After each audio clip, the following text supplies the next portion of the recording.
Hello and welcome back to the channel. Today, continuing our journey across Normandy, we will visit some villages in the southern part of this amazing region. And if you like our video, do not forget to like it, subscribe and activate notifications so that you know when we upload a new video.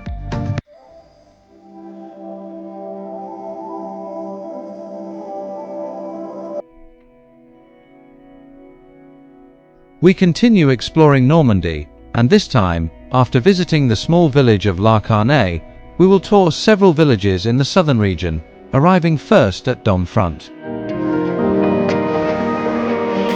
The history of Domfront begins in the 11th century when it was founded by the Lords of Bellême, who built the castle around 1010. The town grew around it and preserved a beautiful medieval centre that survived Allied bombings in World War II. Approaching from the west by the far side of the castle, we arrive at Place de la Liberté, where we find the old Palace of Justice, a majestic classical building that contrasts with the medieval style of the town. Next to this small and charming square, we find the Church of Saint-Julien, a unique church built between 1924 and 1933 in neo-Byzantine style with Art Deco decoration. Its entrance faces Place de la Liberté, a small square with typical half-timbered houses.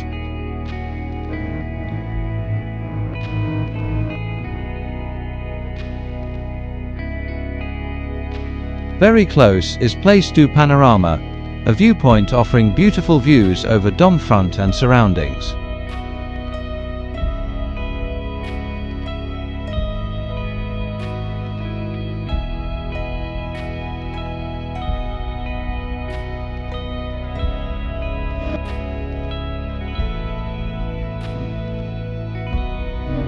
From this viewpoint square, we reach another square where a covered market was held in the Middle Ages.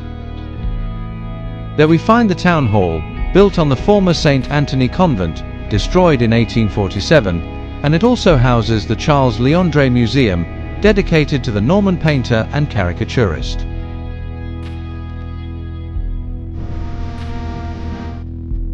In this square is also the tourist office, and close by we access Domfront Castle via the old drawbridge, crossing the ancient moat now converted into a road. Located 70 meters above the river Varenne to control strategic routes, it began as a wooden structure built between 1010 and 1020. The later visible stone ruins remain today.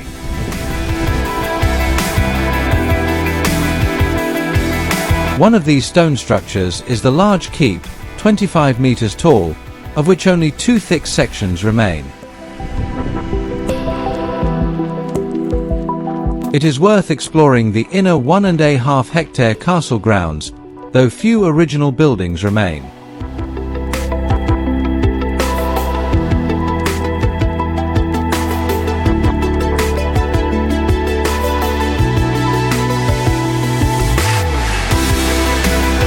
In the courtyard stands the Chapel of Saint-Symphorien, built in the 11th century in Romanesque style and formerly part of Lonlay Abbey until the French Revolution.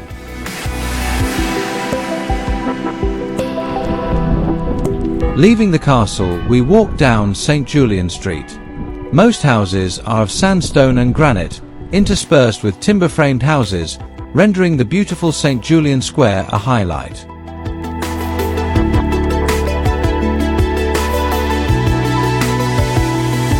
Parallel to that street is Dr. Barraby Street, where we find the Marie du Rocher courtyard connecting both streets. This medieval private courtyard, named after a noble family, features 16th to 17th century mansions now operating as hotels.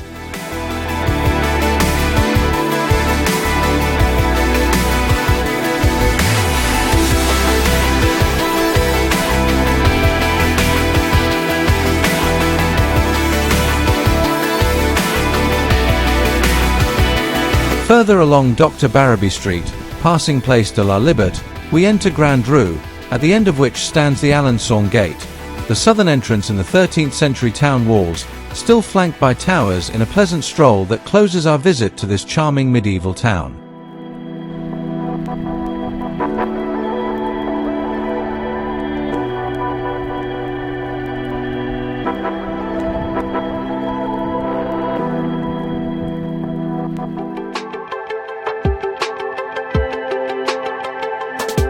We leave Domfront, highly recommended, and reach Bagnoles-de-l Orne, known for a distinctive Belle Époque district with more than 30 beautiful villas from the 19th century built under strict design rules, including material and facade color.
After our lake walk, we cross the road beside the casino and start a trail from the Arveni path, first on paved lanes, then shaded forest paths, leading to a viewpoint called Roc Au Chien.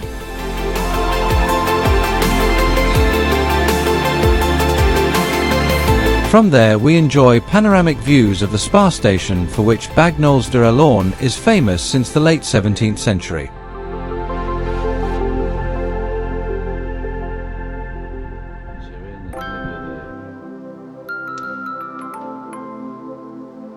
From this superb panorama, we leave Bagnoles-de-l Orne and head about 40 km on to Saint-Céneri-le-Gerei, deservedly listed among the most beautiful villages in France. This small village of 150 inhabitants is proudly maintained with floral charm. Set on a rocky spur over the Sarthe River, it has inspired many painters since the 19th century. Its origins date to the 7th century, when the hermit monk Saint-Céneri founded a hermitage and a monastery. The castle was destroyed by the English in 1435, of which few ruins remain on the Alençon road.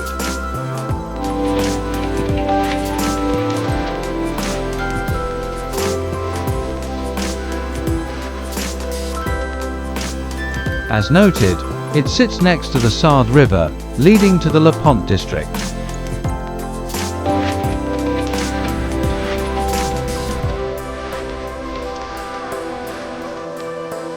From the stone bridge over the river, you will see the most famous view of Saint-Céneri-le-Gerei, with the church perched above. Look out for a small nail marking the historical border between Normandy and Pays de la Loire.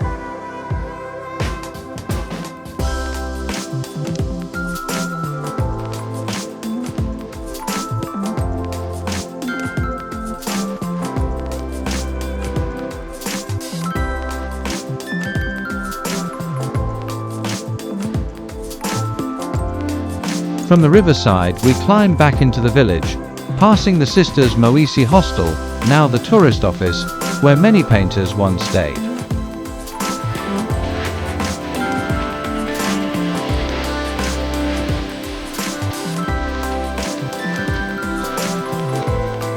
We continue along Church Street to the Romanesque church built in 1089, now a listed monument. Inside you will find remarkably well-preserved medieval frescoes, 12th to 14th centuries, adorning walls and ceilings.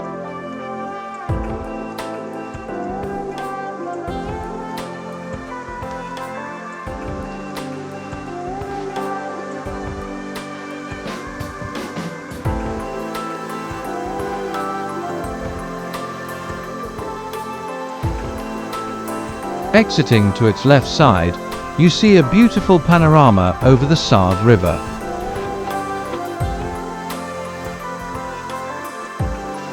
Though the original chapel built by Saint-Céneri no longer exists, a short downhill path leads to a lovely meadow with the Chapel of Little Saint-Céneri, built in the 14th century, housing a 16th century statue of the saint. Tradition says young women should insert a pin in its base to find a husband. And in this bucolic setting we end our visit to Saint-Céneri-le-Gerei, truly well deserving of its place among France's most beautiful villages.